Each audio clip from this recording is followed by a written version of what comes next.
What's going on, y'all? Welcome back to the Corpus Christi Originals podcast, Women's Edition, episode number 2. I'm your host, Jesus Hilario, and this is our second episode celebrating the extraordinary women shaping our city, or South Texas.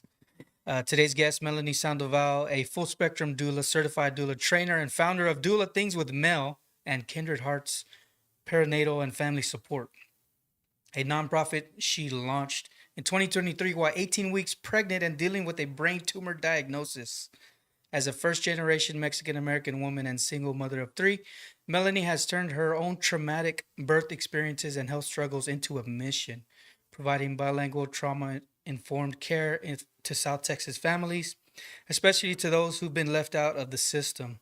She pays for her own medical care out of pocket and knows what it's like to have access to basic health care, which drives everything she does.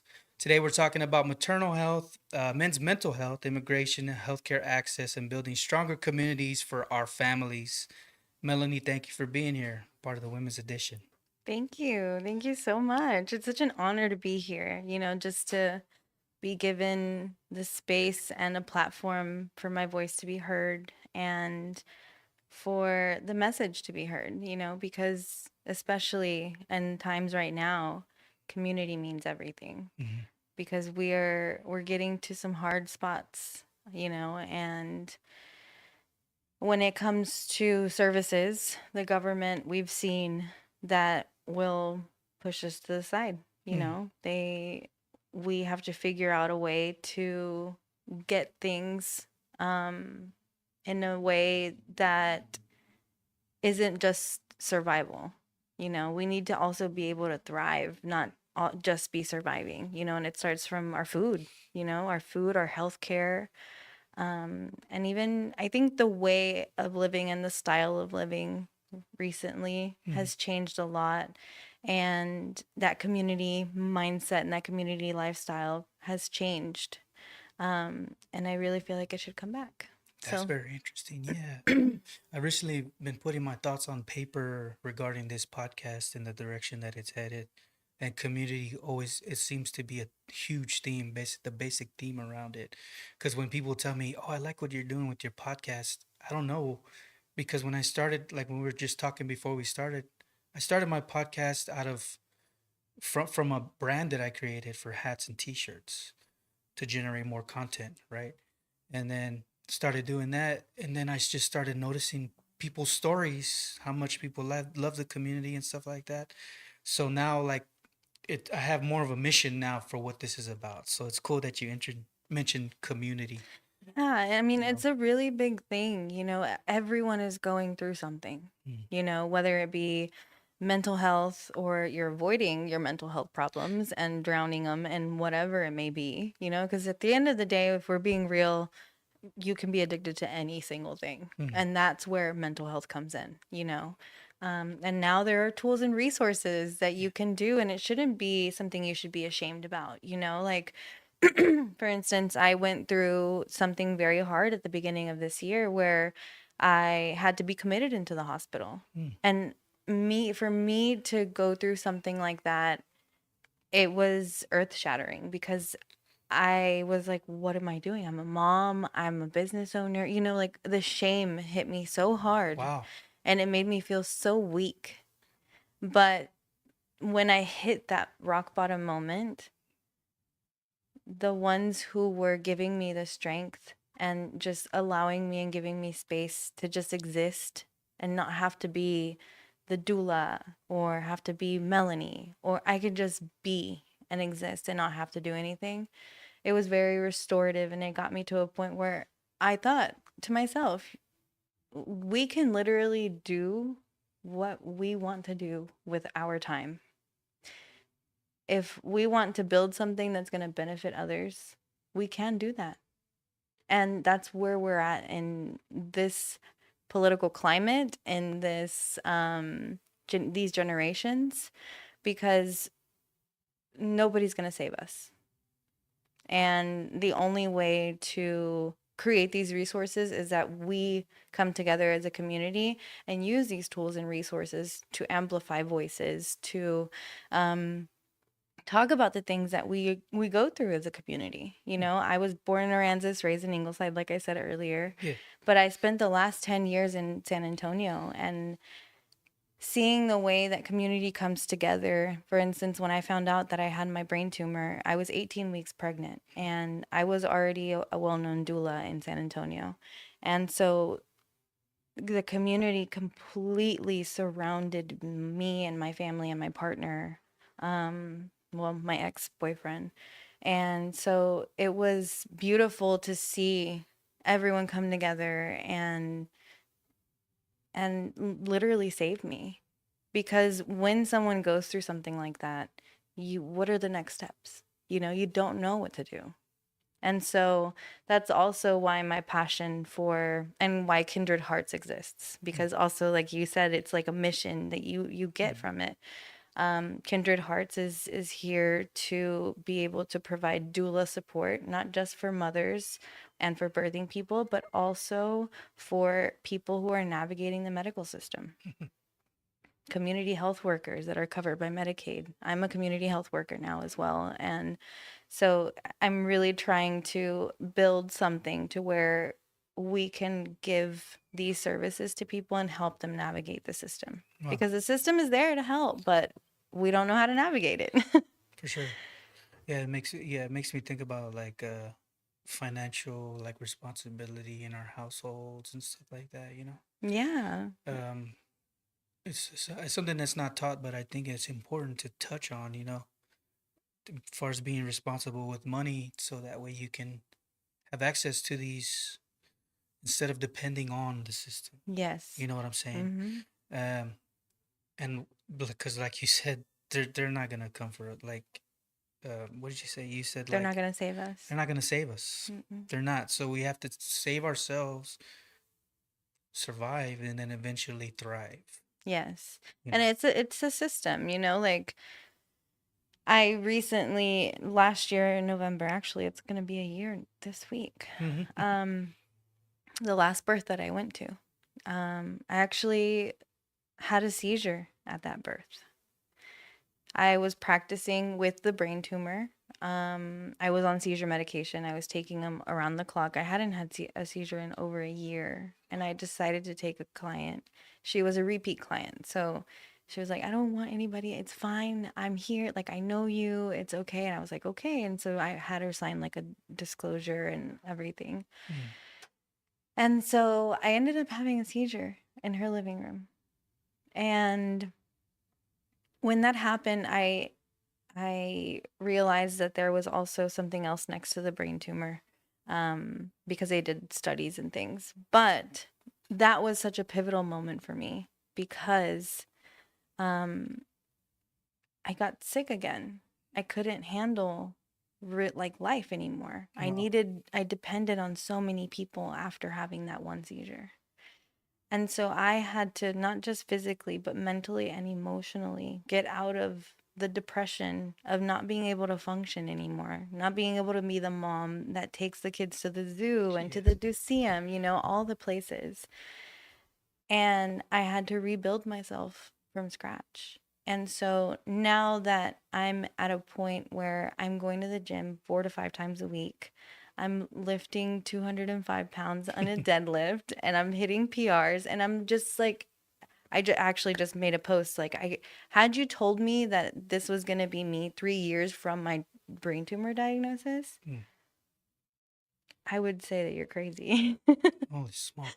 And a lot of people, you know, a lot of people have a lot to say. People are like, "Oh, she goes out to dance and she's fine. She doesn't have a brain tumor." Wow. Or she's working out. She doesn't have a brain tumor. She's fine. Mm-hmm. It's come out of people's mouths. Oh my God. Damn, all that on top of all the other You really have to learn what noise to listen to. music to listen to. Music, there you Mm. go. Some of it's bad, some of it's Yep. wow. Yep, that's right. Man, that's quite a story. Wow. So man, so all you go through all that stuff and people wouldn't want to like continue. You know what I mean? Some people would just be stuck. I was thinking about this the other day too. I have a personal podcast and I was mentioning you just got to keep going, right? And that some people just decide like they not want to continue because of adversity or whatever happens to them, because it's not going to stop. We know that now. It's going to be until basically we die. There's no adversity, Mhm. whatever your beliefs are, but up until that point it seems like it's always going to be there, and some people just like give up. And Yeah. you know and it's cool that you're able to create things even though you have the tumor, and you have kids, and you're single, and you got like you're like the persona of Latina strength. You know what I'm saying? This is why I wore the jean jacket with with the sandals and the Selena vibes. Yeah, yeah. Well, your first gen. You said you mentioned your first generation, Yeah, right? so my mother was brought here because my grandfather came in the time where they were handing out Social Security cards at the border. Oh wow. I think it's because they were doing like a reform to get workers. Mm. And my grandpa, they came in legally. They're all residents now. Don't come Mm. for my family, y'all. But yeah, so I was made in Mexico and born here. Yeah.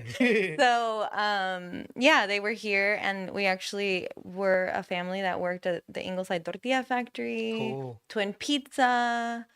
There was so many different little spots there in Ingleside that we were a part of. And my grandmother actually was the first in our no, actually my sister and my grandmother. So my sister lives with one functioning Holy lung. smokes. Yeah, I don't know if there's some sort of correlation, which I'll probably talk about because Huh, why not? interesting. Yeah, yeah, yeah. Because of the water, because of Corpus, because of the Oh all of wow. the things. But she had a tumor. I don't know what type of tumor it was, but because I was 6 years old, she was 4, and she had a tumor that grew in her lung, and she just stopped breathing, Mm. and they had to remove the tumor, but then it came back 3 months later, and so they had to remove her entire lung. So she lives with one lung and has since she was 4. Wow. And so she played soccer, and so anytime that it gets hard for me, I think of my sister. Wow. Yes. I'm like, excuse my French, she's a bad bitch. Yeah, for sure. Because she's doing it on 50% oxygen. Yeah. Dang it. So, but yeah, so, and then my grandmother also has cancer, and she's had cancer for a very long time. I've helped navigate the system and all of that with her, Mm-hmm. and translating, because they only know Spanish. Spanish. Wow. And so being here in the United States actually gave them the privilege of being able to be seen by the world's best oncologists and all of the things. My sister was seen at Driscoll Children's Hospital. My grandmother is seen at MD Anderson in Houston. Mm-hmm. And she's worked. She worked as a janitor in a school in Ingleside, and she Yeah. had insurance. And there was things that were privileges because they were able to come here. Mm. And so I think that people see immigration and they see, oh, it's so easy to get like status. It's not. Mm-hmm. My grandparents, my parents have been here since I was born. I'm 29 years old. Mm. My mother just got her green card Wow. 6 years ago. And she couldn't go back to Mexico. My father, he also couldn't go back to Mexico because as soon as you go, you can't come back. Mm.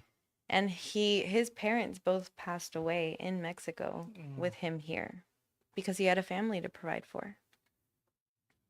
So those are the things that people don't talk about. Those are the things that people like when we're talking about immigration, when we're talking about mental health, especially men's mental health, like, yes, women's mental health and all the things, but also when you're talking about the family unit, Mm-hmm. which has been completely destroyed in this generation, we miss out on speaking on the man as well. Mm. And the man doesn't know how to articulate what they're feeling because the previous generation said, no, you're a man, you don't cry. Right. Boys don't cry. And so now they see it as a weakness. Mm. and they think that they're not emotional, but the only emotion they know how to feel is anger. Yeah, I can definitely relate to that. Yeah. I've been married 13 plus years. Man, I did not know how to communicate at all. That on top of being ADD, ADHD, bottling up all those thoughts for years and just like being taught to like work hard at what you do, and don't pick your head up unless you're You're going to called a different upon. task or Yeah. something. So definitely can relate to that, man. So it's interesting that you bring up men's mental health and all the stuff that you're doing. So I guess so. Why do you think? Well, another thing you mentioned too is the family unit that it's basically destroyed with this generation. Um, what are your thoughts on those for further?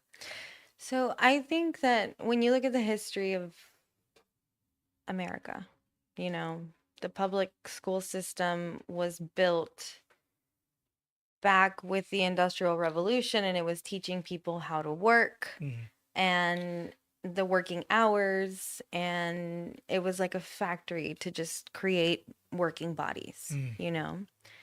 The public school system has now changed, but it still hasn't really changed. mm, You know, they're teaching us the basic things that we need, but they aren't teaching the social emotional well-being of the children. mm. For instance, I had my girls in San Antonio in a school called Act On Academy, which they actually just opened one here in Corpus, which was amazing to see. I was so Cool, excited. cool. But their way of teaching is they use like a bucks or a bee buck system. Okay. So each kid has a task that they have to do, a responsibility. Hmm. If they don't do that task and somebody catches that they don't do that task, that person can then go, "Give me a bee buck. You Oh didn't do wow. your task." Yeah, And so that's kind of how, and at the end of the week, they're able to buy from a little thing that's like a Dollar that's Tree cool. little thing. Yeah, yeah, So yeah. they learn responsibility and community and holding each other accountable Mm, and working together as a community.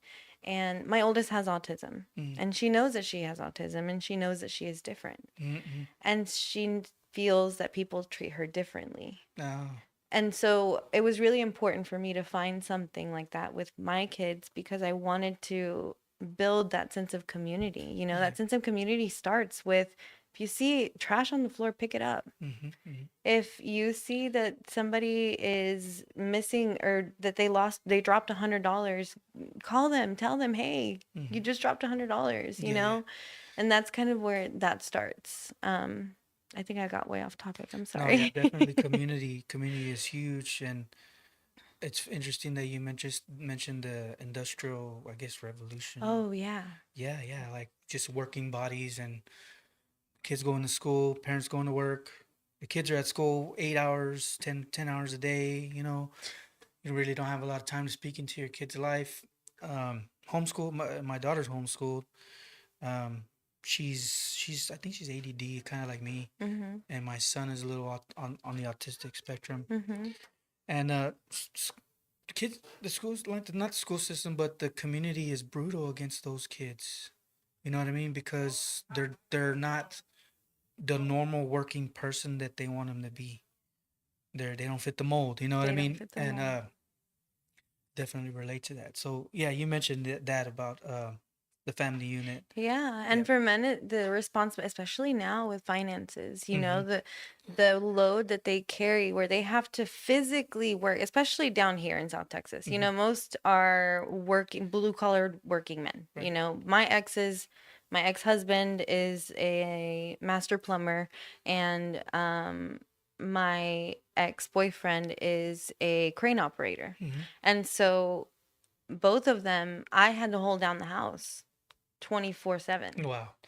So they never got to come home. I mean, well, with me, yes. Like they would get to come home and I would be like, let's talk about it, you know, Mm-hmm. like let's figure out how to move forward. Mm-hmm. Mm-hmm. But because men aren't taught, to talk about their feelings, sometimes they feel attacked, or they only know how to feel angry and they don't know how to communicate what they're feeling. Mm.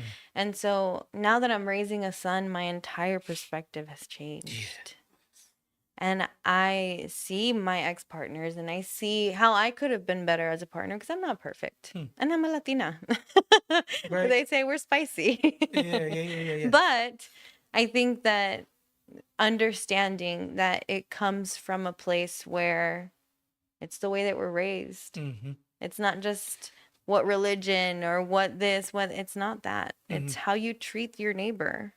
It's how you're, for instance, like me, I've always been this way. I'll see somebody in the wheelchair at the car, I mean, at the car, coming up to their car.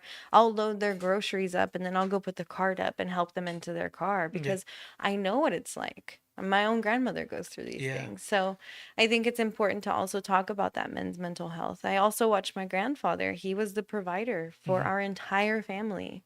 And he was once bit by a rattlesnake and they had to Crazy. amputate his toe. Oh, shoot. That hurts a man's ego when you have to sit on your butt for a really long time. When you're used to waking up at 5 a.m, going and doing this and that. And it's that urgency to provide and the responsibility, and it can be really hard. And the suicide rate for men is actually very high because of that. Because Wow. it gets so heavy that they can't carry it anymore. Oh, wow.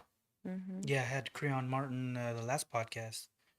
Well, his leg got messed up in on the job, and so he was like on the verge of tears, like just thinking about it because he was thinking like, how am I gonna provide for my family now? So he had a whole stint where he was basically grieving over that, and it's real, it is a real thing, for men as well as women. Like we both have our share of difficulties, and it's almost like you have to want to stay together, or want the marriage to work, or want to stay with your partner for a long time, and we mentioned that too, that it's rare nowadays. The trouble is finding finding somebody that you want to spend the rest of your life with.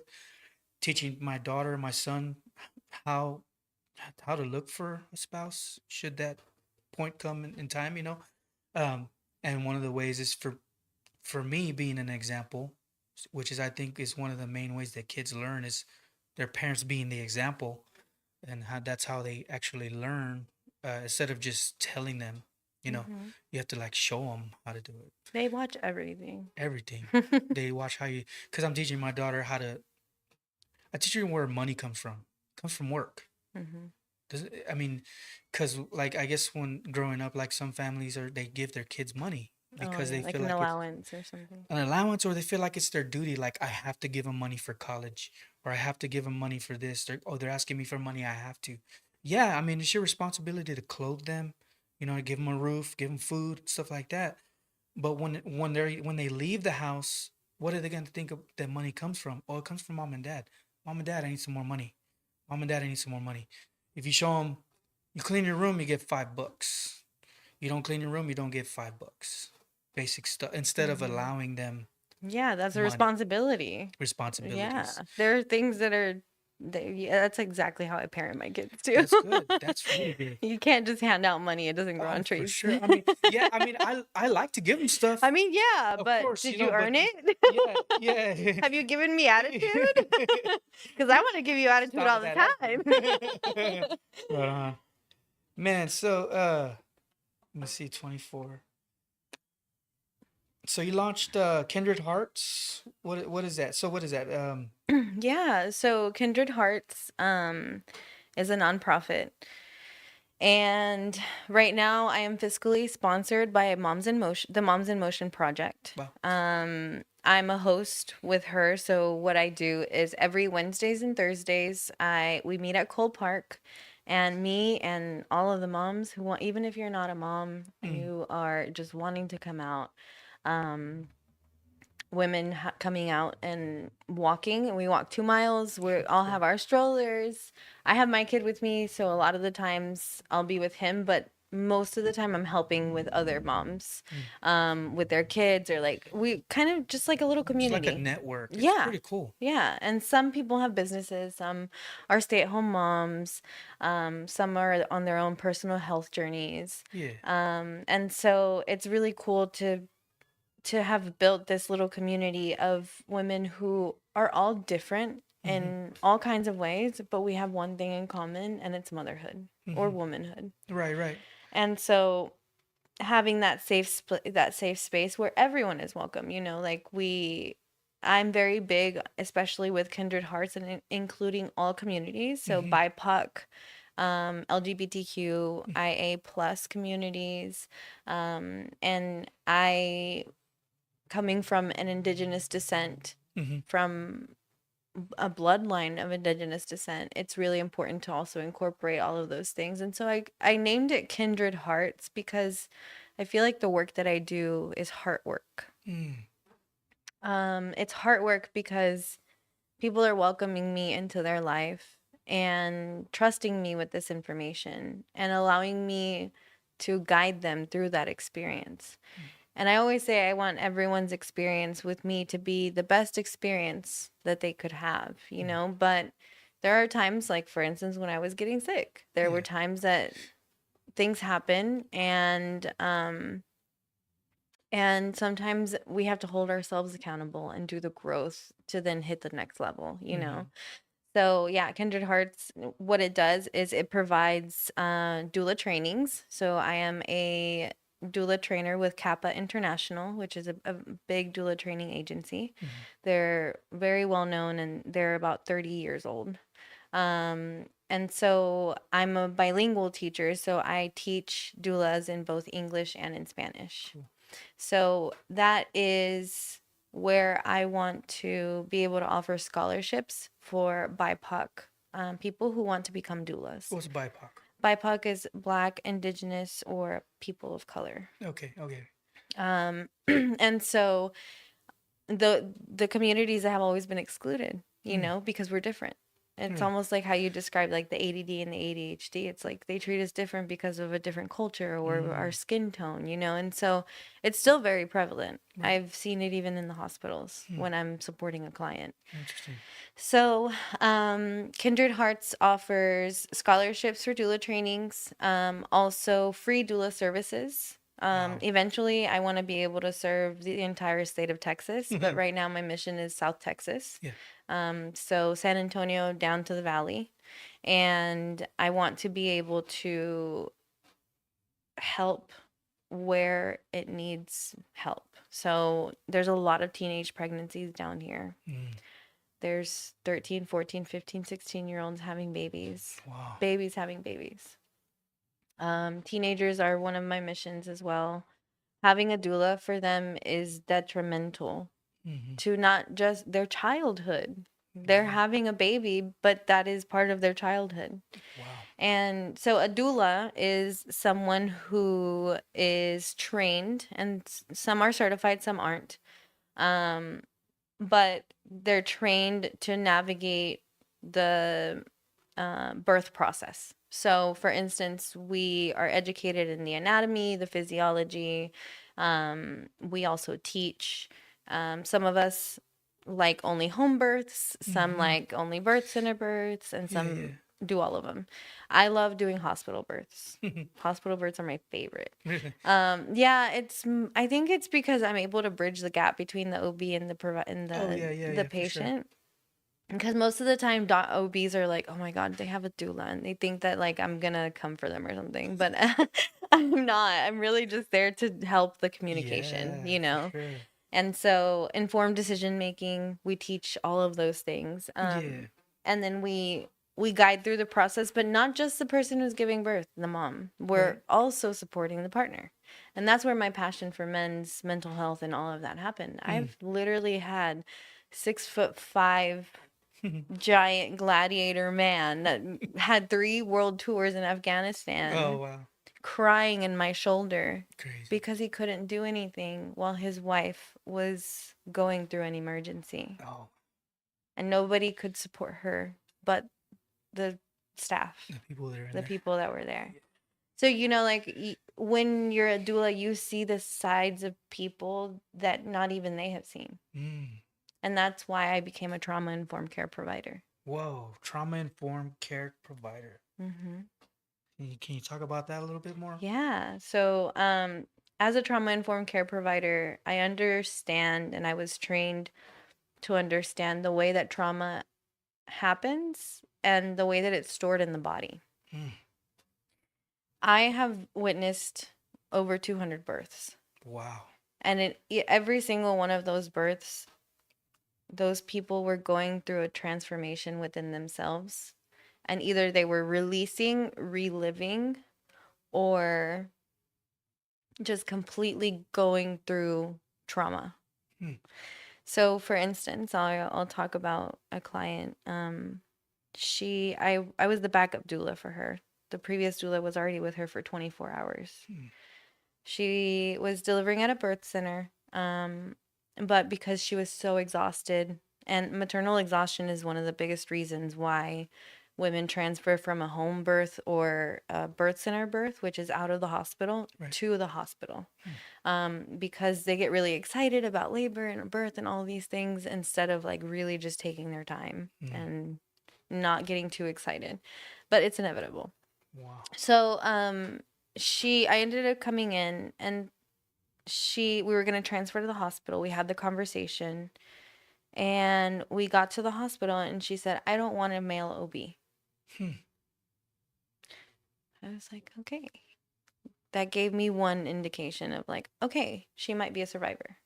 Survivor of rape, sexual assault, abuse, physical abuse, emotional, whatever it may be. I never pry because obviously I was the backup doula, so I didn't have a rapport with this client. So we ended up getting into the room and I cleared the room and I asked her. And because of the way that she was so sheltered and she was covered, she didn't want anybody to look at her. It was very obvious that something was happening. And so I asked her, I was like, are you a survivor of sexual assault? And she just started crying and she told me yes.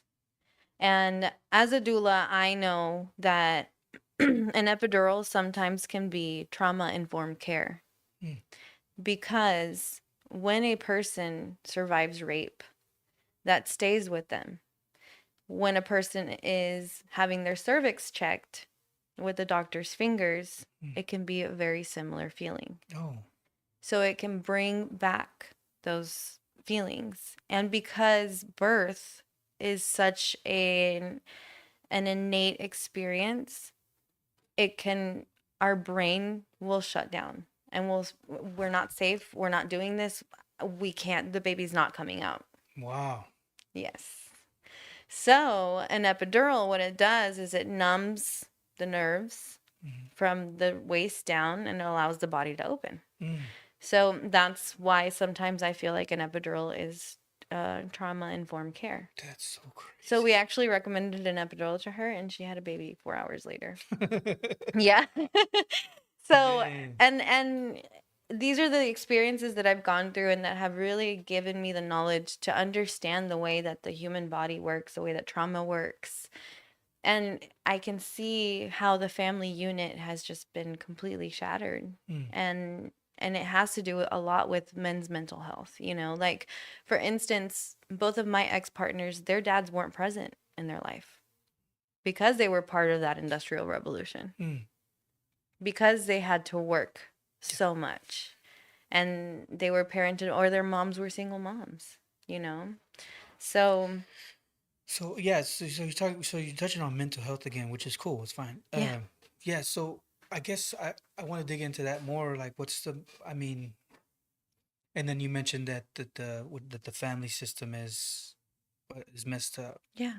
So can you explain a little bit more? Or talk a Yeah. little bit more about that? I think that people really need to understand that when it comes to having children, you really like it's not just like let's get pregnant. Right. You have to do your research. Like it's at the tip of your fingers. There's literal research that shows you what ways you can parent a child in a way that they will thrive. And that correlates with the social emotional well-being of the child, with trauma, if a child is living in an environment where it's chaos all the time and people are constantly changing and they're not going to thrive. Mm. And so there are some times where it's inevitable. For instance, I guilt myself all the time Hmm. because I'm like, I could have just stayed quiet. Hmm. I could have just stayed, Mhm. you know? Yeah. But I have so much peace now.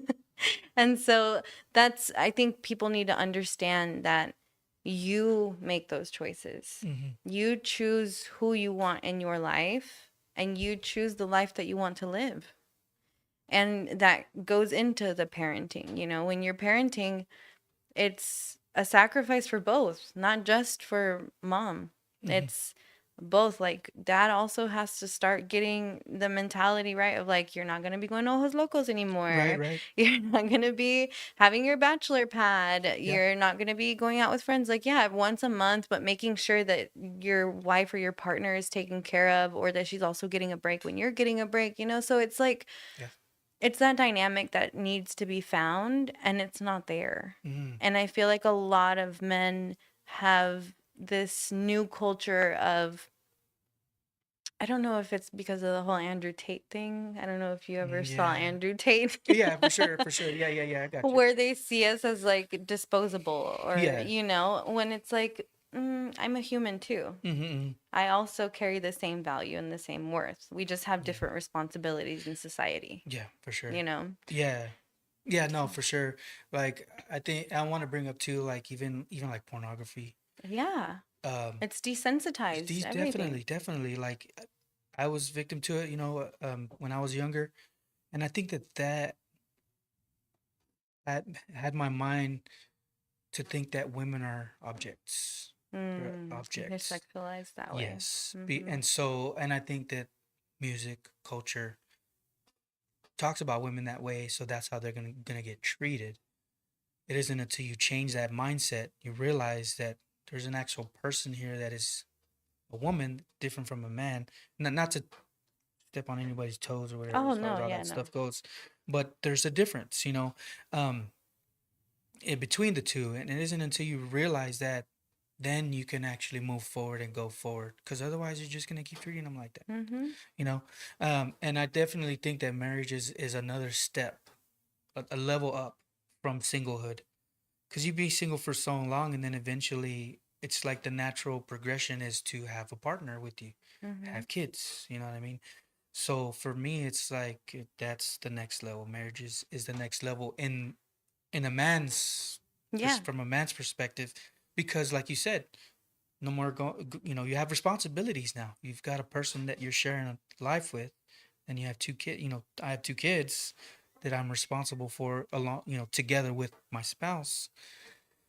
It's like if we could grasp that as a society, society would be a lot better. Oh yeah. 1,000. But and now we've gotten to a place where society has built this fear around getting into a relationship with someone just because of like the instability of one person or another or Uh, mental health, yeah, like yeah, yeah. they're like, oh well, for instance with me, I'm very transparent with my entire situation because I don't want anybody popping up into my inbox thinking that they can handle everything when they really can't.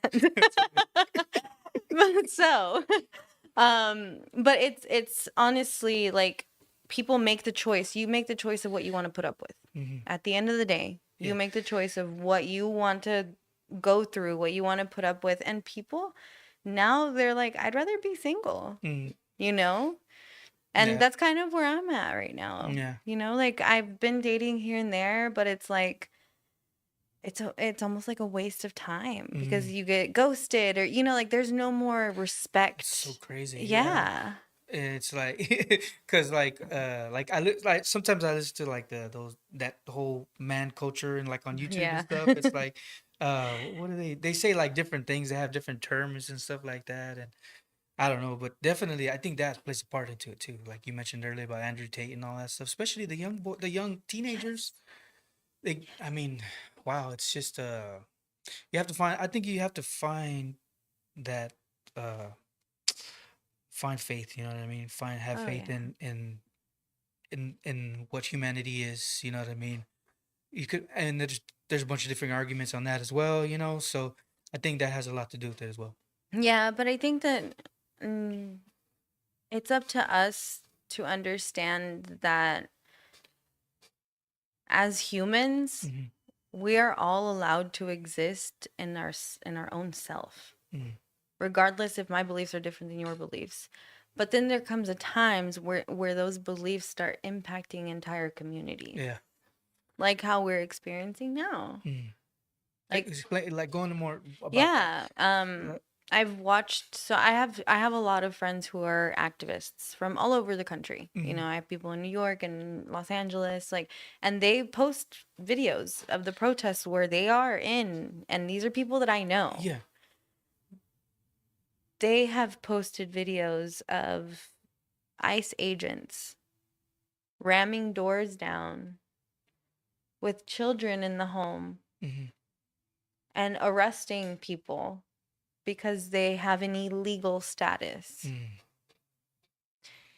And is it like, first of all, the argument is anyone illegal on stolen land? First of all. Wow. Second of all, there should be they should be doing that in a kind way to get them their green cards. They're making this claim that they're only going for the drug dealers and the rapists and all. They're Yeah. not. Mm. They are not. They're going for the welders. They're going for the blue collar workers Wow. that are out here building Chenier and building Voestalpine and building all of the things here in the harbor. Hmm. Even people who are building the houses, Mm. like Yeah. they're literally arresting them, even people who do have green cards. Mm. And it's really stressful for me and I speak about it because it's stressful for me. My ex-husband has DACA. Mm. And DACA is a legal status, and you renew every 2 years. And you have certain qualifications, or you have certain requirements in order to qualify. And he qualified with all of them because he graduated from here. He's been here since he was 10 years old. Mm.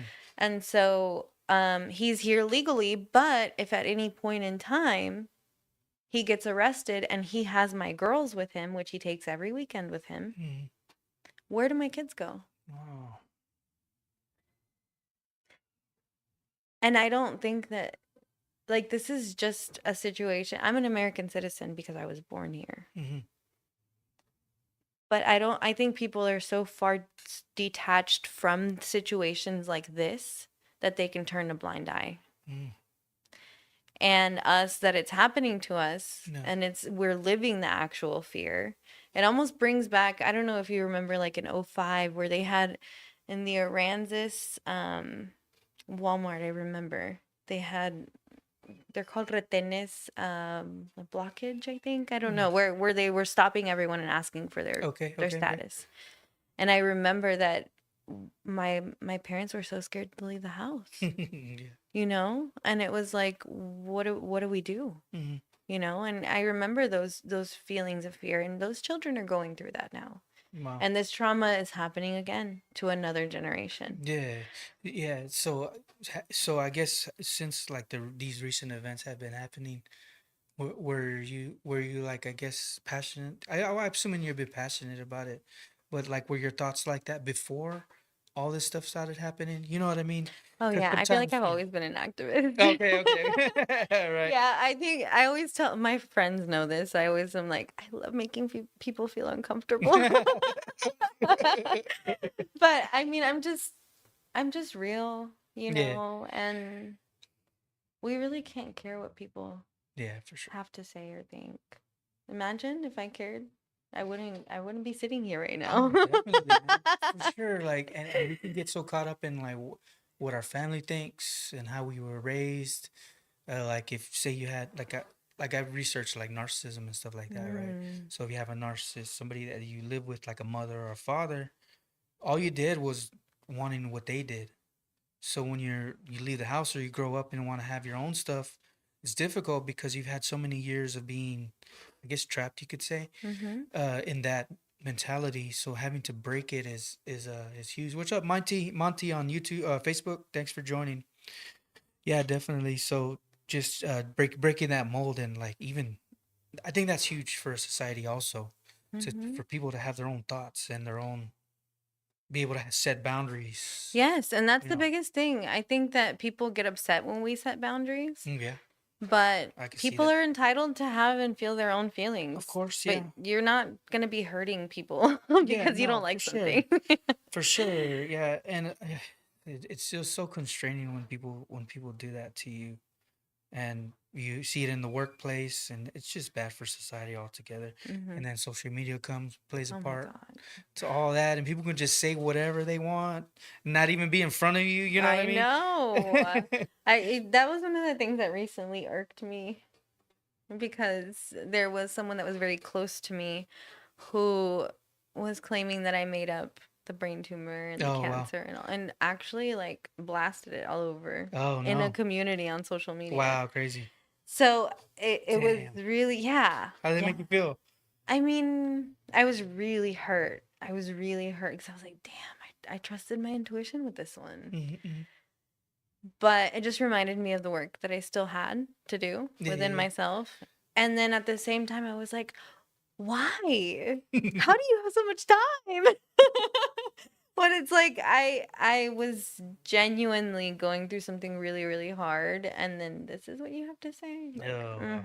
yeah. That's tough. But that's all I have to say on Yeah, yeah, right on, right on. that. I had a community member on Facebook.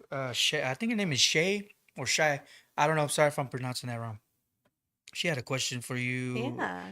regarding, and she was like, "Oh yeah, that's an awesome person to have on." So I don't know. You might know her, Shay Davenport or Shy Davenport. Oh, is she with Wild Waves? I have no idea. I think she has like red hair. Hmm. She does art. She makes like paintings and like little earrings and Oh, stuff that's like that. awesome. Yeah. What did she say? It was about the PPD or PPA or something Oh, like that. postpartum mood disorders. Yes, Yeah. yes, yes, yes. Yeah, so I'm actually a survivor. Oh, okay. With my first, so the reason why I became a doula Hmm. was because with my first baby, I didn't know anything. Yeah. We had gotten pregnant, and then we're like, okay, well, you go see the OB that your insurance gives you, and then you go to every appointment, and then once your contraction starts, you go to the hospital. Mm. So I ended up going to the hospital and they were like, "Oh, you're 4 centimeters dilated. You can have your baby." And I was like, "Okay." So I ended up going in and then they hooked me up to all kinds of things. And 3 days later, an extremely traumatic birth, Mm. I had my baby. Mm. But excuse me, the birth that I had triggered my experience when I was raped. Oh, wow. And it was triggered because the OB, so the OBs are not supposed to pull on the placenta for it to detach. It does it on its own Okay. naturally. Okay. And Okay. there's a Yeah. way for the body to let somebody know, "Hey, it's done." It's And done. it's gentle traction that they do, not like pulling on it. Right. My OB pulled on it and it ruptured inside of me, so he had to manually extract the Oh. placenta. Oh. Yes, in front of my ex-husband, which was like the most Oh my God. traumatic experience of my life, Mm-hmm. going through that and watching it happen. Mm-hmm. So I didn't know that I had postpartum psychosis until I became a doula because of the education that it Oh brought up. yeah. Wow. So I would get the thoughts of like wanting to shake my baby. Crazy. I'm wanting to put a pillow on her face so she would stop crying. Mm. And they were intrusive thoughts. And those are the thoughts that people don't think about, that they Oh don't yeah. talk about, because it's like, oh, you're a bad mother for having these thoughts, and how could you think that about your baby? The news articles where the mother kills their baby, and that's what that is. It's undiagnosed Oh, crazy. postpartum psychosis. Wow. And postpartum depression and postpartum anxiety can also be a thing Mm-hmm. where you literally cannot leave your baby out of your sight, Mm-hmm. even to a point where you're like checking if they're breathing. Yeah. Like it's normal to do that every once in a while, but when you're fixated, those are signs of having postpartum, also postpartum rage. Wow. You know, we have an attitude when we have postpartum because yeah, it's exhausting to be Would you? Yeah. Would postpartum. you say that women like forget about taking care of themselves? Yeah. because of the postpartum mood disorders. Okay. But I also think that people don't understand what it's like to be freshly postpartum because they don't physically go through it. Hmm. Versus someone who actually has already gone through the giving birth, the process of giving birth and postpartum. We can only have empathy, and most people don't have empathy, they have sympathy. It's like, Mhm. oh, I feel bad for you, I'm sorry. But there's people that are like empathetic and they sit with you and they're more present for you, holding space. Hmm. And they're, for instance, you can tell because as a society, when a mother gives birth, immediately they want to go see her and the baby, Yeah. and they want her to like put her makeup on and like get it all ready, Yeah. Yeah. Yeah. not knowing, not understanding that she's literally leaking out of everything. Right. Right. Right. She just And went in through a whole pain, experience. Yeah. yes. Yeah. Yeah. And the hormone fluctuation, and just some, I actually encourage my clients to at least wait 2 weeks before having anybody over. Hmm. And even for labor, just have your list of people who you're going to tell you're in labor, but even then try to time it, because then you're going to get the questions of, are you still in labor? Yeah. And you know that can mess with your mind. Tough. Man. And it's a very delicate That's a good word. phase. Yeah, and we actually call it the fourth trimester because there's 3 trimesters in pregnancy, and then the fourth trimester is the last 3 months, which are the first 3 months of the baby's life. Oh my God. Yeah, so it's a huge transformation. And in different cultures, like for instance, in my culture, they do the cuarentena. I'm Mexican. Mhm. Tápate los oídos, you cover your ears para que no te entre un You said aire. what is it? Cuarentena, which So is 40 days. Okay. Okay. Okay. Yeah, 40 days. As a doula, I always say 5 days in the bed, 5 days around the bed, and 5 days in the room. So you're pretty isolated and surrounded by warmth, and that's the best healing practice that we do in my culture. Wow. They also do cerradura de caderas, which is a closing of the bone ceremony. And they, with rebozos, they go through the pelvis, the shoulders, the head, the ankles, and it's like a ceremony that's done to honor the body for all Wow. of the work that it just went through Wow. and putting it back together. That's Yeah. amazing. That's cool. Yeah. It's like why don't we still do stuff like that? Exactly. I mean, I do. So Well, hit me 'cause up if y'all want it seems like it. once women have a baby in the hospital, they're out like in so many days, right? It's just been so industrialized. Yeah. There's Yeah. another one coming in the Yep. next day or whatever. It's just Yeah. basically that type of They're mentality. turning beds. Turning beds. Wow. So with your work, so the babies that you've delivered, they're mostly in the hospital. You've done home. Have you done like home delivery? What's the difference between Yeah. the two? I mean, Yeah. So there are out of hospital births and then there are hospital births. mhm, The difference between them is obviously the location and also the care. It's very different. mhm, Um, as a doula, I do not actually deliver babies. right. But I support the parents and the provider in Okay. that Okay. So situation. it's more a mental. Yeah, emotional. I also do physical. Like I've been in a squat for 2 hours doing hip squeezes Yeah. for someone Wow. because obviously she's pushing a baby out. I'm not in pain. She is. Right. Right. So, and that's That's what, actually like why my workout journey started because oh, that's cool. I didn't want to not bounce back from a birth that was really physical Right. because I have kids. I have to be going. Yeah. And so, yeah, I had to work out to get strong enough to be able to do those things. That's cool. Wow. Um, That's like really thinking about your craft for sure. it just got really hard to feel like I got run over by a bus Oh. after a birth and Oh, then damn. my kids needing something. No.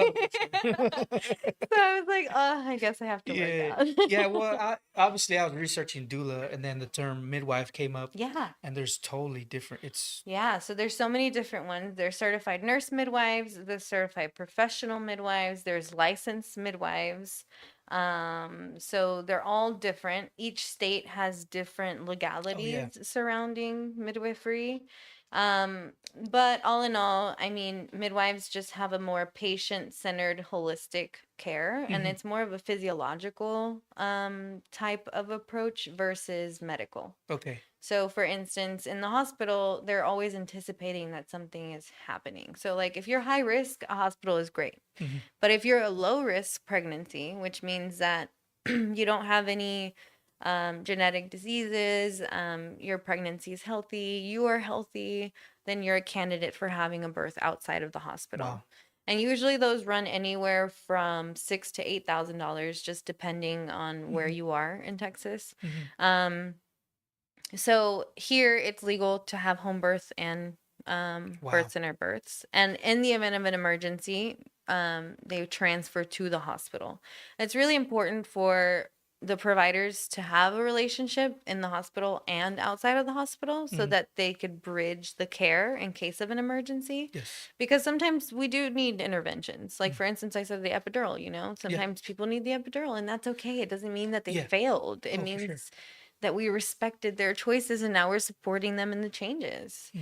And a lot of providers don't understand that. Oh man. So there's still a lot of animosity with some providers in San Antonio. I've been able to Doulas. You talking doulas about with doulas specific? OBs. Well, okay. Okay. Yeah, with OBs, like the Okay. medical providers. Okay. Medical providers. Yeah, Okay. Okay. Okay. because we still doulas have been around for so long. It's an Right. indigenous practice, Crazy. but it's now being because more people give birth in the hospital than outside of the Mm. hospital.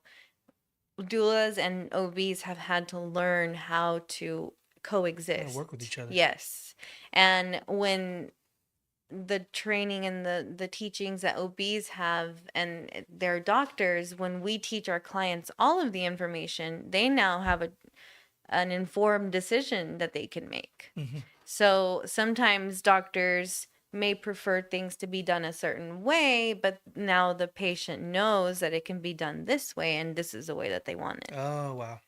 Yes. So it may be a little bit more work for the OB, but that's how the patient wants Yeah. it. And I know that when I'm giving birth, I'm gonna have what I want. No, I'm just kidding. But no, I mean, and that's where, as a doula, you need to know the balance, Yeah. because as a doula, you have the influence. You can influence a person's decisions. Yeah. For sure. And it shouldn't be that way. It should just be guidance. It shouldn't Mm. be swaying them in one way or another. Yeah.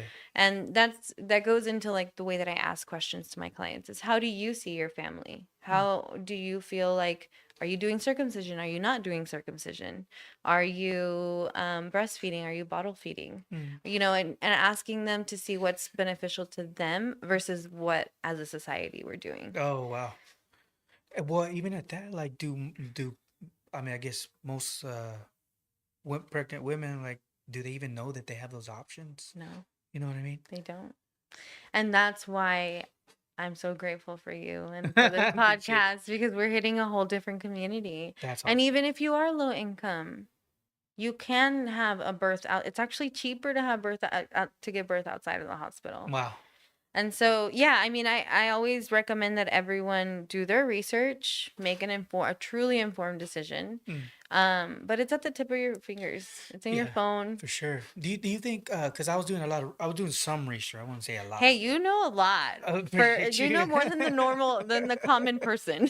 Well, anyways, so like doula is like it seems like a TikTok is obviously run with a lot of different industries, but it seems like there's a lot on TikTok, on YouTube, everywhere. Do you think it's like flooded, or there's more than there was? You know what I mean? What are Oh your thoughts yeah. on that? We're in a revolutionary point in birth work. Um People are realizing that they now have options. People are now taking childbirth education classes that are not from the hospital.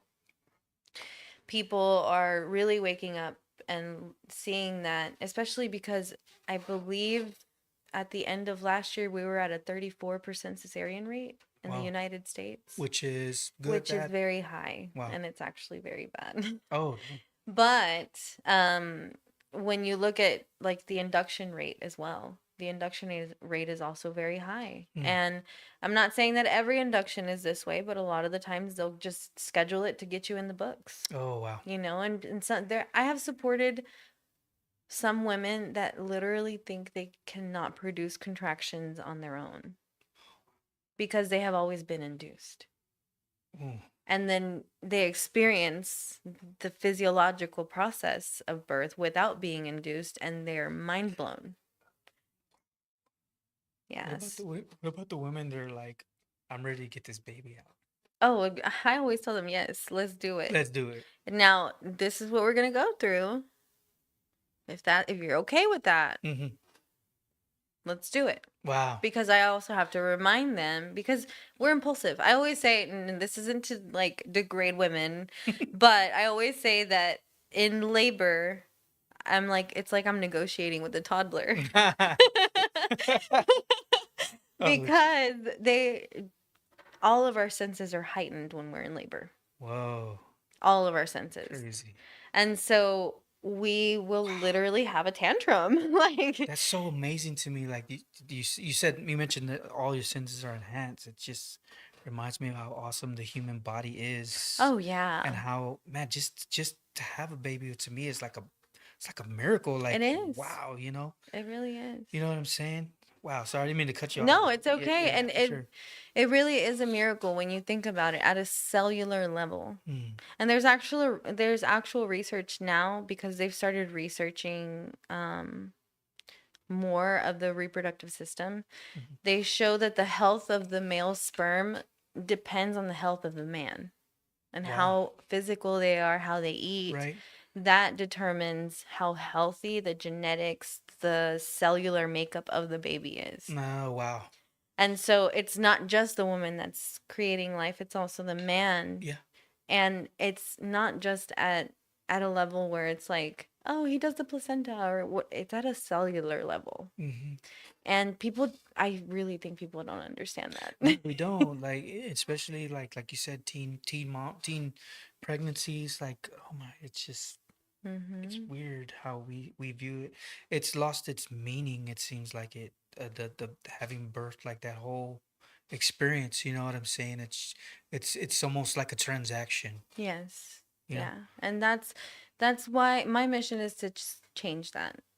Change the way that it's viewed as a society, not Yeah. just for people who are giving birth. Yeah, for sure. If you see a pregnant woman, like, help her with her things. Like, she's literally, I love the women who are like, you're gonna put a watermelon with saran wrap on your belly and you're gonna do the whole day like this. They- Because yes, you need to experience that. Yeah, so you're starting in South Texas. I guess what's the main drive for Corpus and South Texas? Because you started in this area, right? Yeah. With your Yeah, so eventually, business. because we have so many rural areas, so in the 77 corridor and the 37 corridor to San Antonio, Mm, there are no hospitals. right. So everyone comes to Corpus to give birth. Mm, That makes this a maternal desert. And in talks with Bay Area, Christus Spawn, Corpus is down by over 20 OBGYNs. People are being seen at 12 to 14, sometimes 16 weeks of pregnancy, which is almost at the halfway mark. hmm. People don't understand how much of a crisis we're in. Wow. And that's why I'm so passionate about this, because this is going to bridge the gaps to where at least a doula can come out to them and see what their living conditions are like, if they have food, if they even like the small basic things, even to just being a source of support, whether it be companionship or helping them, because when we're pregnant and we're doing things alone, sometimes we get really sick or we get really tired. The symptoms of the pregnancy are just hard. Mm. And that's how we can start lowering all these rates of depression and psychosis, and also helping the male or the counterpart, the partner, because I feel like as a society, going back to community, going back to all of that, this is the way that you start bridging those gaps. Mm, And doulas, I feel like that's kind of what we are. It's what we just bridge those gaps. We kind of just close it so that cool. we can finally have that support that we need. I went to school in Ingleside, but I graduated from Beeville. Hey. And I have a little sister who's 13. Hmm. So she was born when I was 17. Okay. When my mom was in labor, we had to drive all the way to Corpus. Oh, shoot. So that Wow. experience really opened my eyes. And my mom was the first woman I took care of Wow. postpartum. And I was Oh. 17. Yeah. So I've lived what it's like here, and something needs to change. Mm. Because if not, it's gonna get worse. Oh, wow. Yeah. Man, so so you graduated in Beeville, huh? Yeah, I did.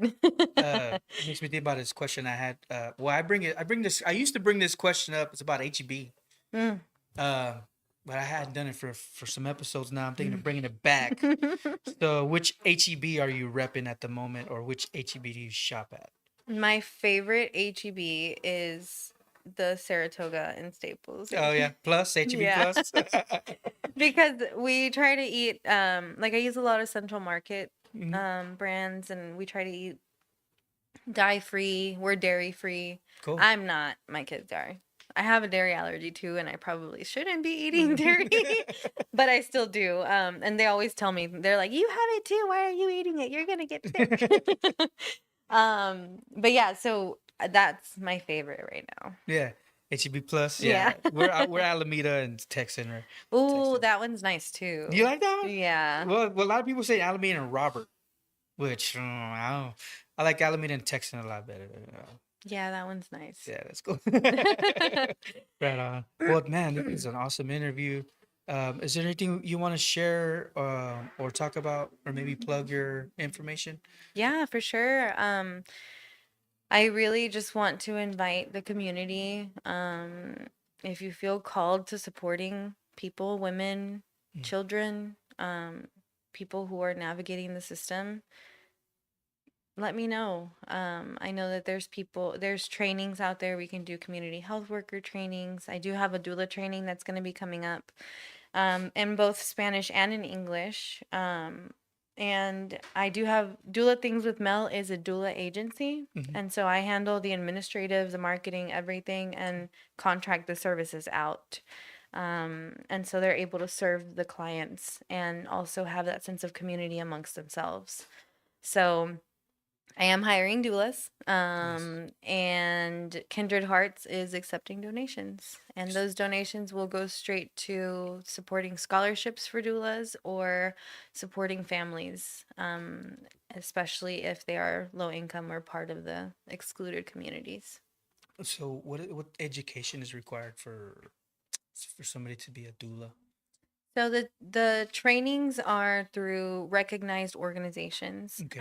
There are a lot of them, so you really want to do your research on which one you'd like. Hmm.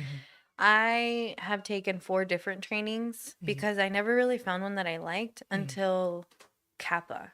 Okay. Kappa was the 4th training, and then they were doing a Spanish doula training to become a doula trainer, and I was like, I want it. Nice. Yeah, yeah, yeah. So that's how I kind of like ended up growing with them. But that curriculum, I feel like talks about everything, because there are some curriculums that will put a band-aid over talking about the inductions and like advocating for yourself or to understand more, to even ask more questions.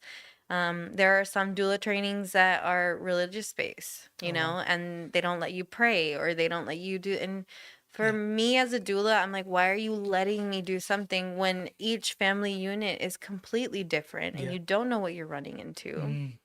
And we don't have the privilege to be picky like that, Mm. So Kappa was very straightforward, to the point.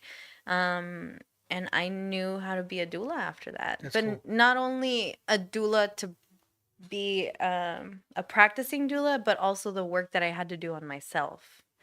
And the Kappa doula training I was already 5 years in as a doula, That's cool. and I still learned something. Cool. So CAPPA. Yes. Kappa Cool. International. Sorry, this is the Hispanic Mexican goodbye. We talk and then say goodbye. Talk. Say goodbye. So you said induction. You mentioned that a couple of times. I was Hmm. confused as to what it was, and I'm thinking like induce. Yes. Okay. So there is a medical way to provoke someone's Okay. Oh, okay. I got you. labor. So what they do, they use a different types of interventions. These interventions are also tools. So that's why I always teach about these interventions, because yes, inductions are offered a lot, but sometimes an induction is needed. So you have to ask the questions to realize, okay, it's needed, or okay, I can wait a little bit Yeah. longer. Wow. Because you want to trust your doctor, Yeah. right? But it's like, how do you trust them if you don't ask the questions that you need to make that decision? Yeah, for sure. Even like getting a doula too, right? Hmm. Maybe one that you're comfortable with as well. Yes, asking questions. Yeah. Asking questions is going to be the best thing. There's a doula for everyone. That's what I always tell the newer doulas. People sometimes they get hurt when they don't get picked, Oh and wow. I always tell them, I'm like, there's a doula for Win everyone. some, lose some. Yeah, for Yeah, sure. and honestly, that's what it is. It's a connection. You Mhm. have to make that connection with the client. I have a client. Oh, I love her so much. I love all my clients, but I have a client that I was with her for all three of her babies. Wow. Oh, I think about it and I want to Yeah, cry. no, that's Her something. first was in the hospital, and it was a really traumatic birth. And I was a newer doula, and I didn't know any better. Mm. So I also had a lot of trauma from that birth Oh, sure. because I witnessed a lot of things and I didn't speak up when I knew I could speak up, but I couldn't speak up. Wow. That's an Yeah, because I experience was a right there. brand new doula. So it Yeah. was like I was getting my feet wet. I was doing all of those things. But then we kind of both went through that together. And then luckily we went through it together because we were able to support each other. Oh, cool. And I was able to support her through her journey. And then with her second baby, she decided to do a home birth. Right. And such a redemptive Mm. experience. You know, it's. I was thinking about the like prices and stuff because I Hmm. researching that too. Some people may think it's a lot of money, right? But it's a one time. Seems like it's a one time Hmm. payment. It's not like monthly subscription that you have Yeah, to do. So it's. I think it would be. It's worth it. You know, it is. uh, It's you're paying for the experience. for the experience, for the mental well being. The husband could learn some stuff as well. You know, or the partner or whatever Yeah. can learn some stuff as well. It's a good. I think it's a good practice. Like Yeah. it's pretty cool that well you actually. So we found each other through a post that I made, right? I Right. think it was. So I was like, who should I interview? Like, shoot, I I was like, want me, to, yeah, me right here. pick And then me. yeah, and I started researching. I was like, what is this? This is pretty interesting. And man, I'm glad you came to talk about this stuff, because I think it's something that our community needs to hear about, learn about, to help make society better. That's Yeah. one of the reasons why I do this. Actually, probably the main reason why I do this to help make society better, Yeah. help build the community around it, and this is amazing. It's Yeah. amazing. I also wanted to mention the Corpus Christi Birth Center Okay. just opened. Oh, nice. They changed locations and they opened. It's a new owner. All of the things are different. I love the midwife there. We also have our first Black midwife Cool. in Corpus, which is amazing. And the prices there, they're flexible in payments. And when you really look at it, if you have just insurance, Mm, the HMO insurance, mm. you end up having to pay out of pocket around $5,000 to $10,000 Right, right. anyway Anyway, to the yeah. hospital. Yes. And so it's really something that you want to think about when you're talking about that like literacy part of it, Hmm. especially for the younger generation. If y'all are listening to me, please financially plan for a child. Yeah. Oh, yeah, for sure. And if you are a young male, consider Even getting a afterwards. Oh vasectomy my God. because it can be reversed. Oh, shoot. Which that's a whole nother thing that we didn't Oh, even wow. touch. Oh, for sure. But No, we'll invite you back on for sure. yeah. Definitely. Man. Oh, wow. Was I had a thought there. Yeah, so people can have so women can have their kids at the birth At the birth center, yeah. center. Wow, that's amazing. Mm-hmm. So we always, I mean, we I guess ladies are in Corpus are led to think, oh, only Spawn is the only Yeah. place that we can have it, or Yeah, Bay no, we Area or have, whatever. you can give birth at home. We have like, I think there's either 6 or 7 home birth midwives. Mm-hmm. And they attend at your home. And they're with you throughout the entire birth process. Yeah. And then at the birth center, you'll see it's like a clinic, and you can tour the birth center. They Okay. show the rooms to you and everything. Yeah, yeah, yeah. And it's like you don't want to give birth at home, but you also want to not want to be somewhere where it's nice and cozy. Right, That's right. what the birth center would be Yeah, for. because man, those hospital rooms, oh my gosh. And they don't let you sleep. And then you only stay 2 hours postpartum at the Mm. birth center, and then you go home. Oh wow. Mhm. Is that the best place to like get information about this stuff, or I mean, online, right? Obviously. Yeah, online, locally, the Corpus Christi Birth Center. Yeah. Also the Moms in Motion Project. We Okay. have a on the website. There's a providers tab, and on the providers tab, we have all of the doulas, childbirth educators, midwives, pelvic floor therapists, chiropractors, Wow, that's amazing, man. massage therapists, That's so everyone in amazing. Corpus. That culture is, man, just that culture. I'm learning about a bunch of different cultures doing this, man. Isn't it just? Yes, it is. Oh my God. Like I want to be a part of all of them, but like I I can't. You know, know. people want me to be a part. I'm like, man, I Listen, can't. I got a list for you already. Oh, man, real quick, one more Yeah. thing. What about before they have birth? Do they have do women have to see a doctor how their stuff how their pregnancy is going? Yeah, so the You know what I'm midwife saying? does all of that care. Okay. The midwife, they'll send you for ultrasounds. They read the ultrasounds. They also have Pitocin, which is medication that they have at the hospital. They also have Cytotec, which is also medication that they have at the And the hospital. midwives can prescribe And that. they can administer Give it it. to Oh, them. nice, I've nice. actually watched a hemorrhage at home before. Wow. I've actually, like, a client started hearing ringing in her ears Mm. when she was going. It just, her birth was way too fast, and her body finally caught up, and it was in shock. And so, like, I literally picked her up and put her in the bed, and the midwife rectally inserted Mm. Cytotec, which is a medication that allows the uterus to start contracting, Mm. because she was having a postpartum hemorrhage. Oh, wow. And I watched it be controlled, and I knew how to act because of the training I had and everything. But emergencies do happen at home. Yes, of course. But the midwives also prepared for that. have, yes, and they have the shots, they have the medications. When it's something that is getting out of their control and it's a complete emergency, they do transfer to the hospital. I can see how it can be a scary thing to like not want to do it at home, Yeah. right? For people that have maybe done it for the first Yeah. time or haven't experienced it at all. That's why I always say, at least hire a doula. Yeah, for sure.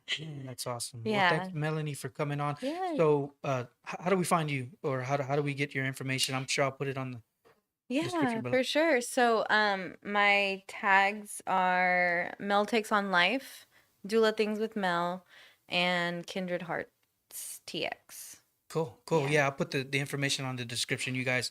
So here's the outro. Where's my notes? Yeah, so thanks a lot for coming on, Melanie. Thanks for talking about this stuff, you guys. Thanks for watching. Hopefully this is helpful. Share this with somebody who might think would be helpful too. We got a lot of mothers. We got a lot of anticipating mothers on the scene, especially in South Texas and here in Corpus Christi, Texas. A lot of young mothers, young pregnant women that are going to have babies that could use this, and it would help them out. So get the word out, you guys. And Melanie, thanks for coming on, talking about other stuff too, men's health, immigration, all this other Yeah. stuff. Man, that's good conversation. So this is the second edition of the women's edition for the Corpus Christi Originals podcast, and this was a good one. But stay tuned for the next couple ones, you guys. Thanks for watching, for listening. Melanie, thank you. Thank you so much. Have a good one, y'all.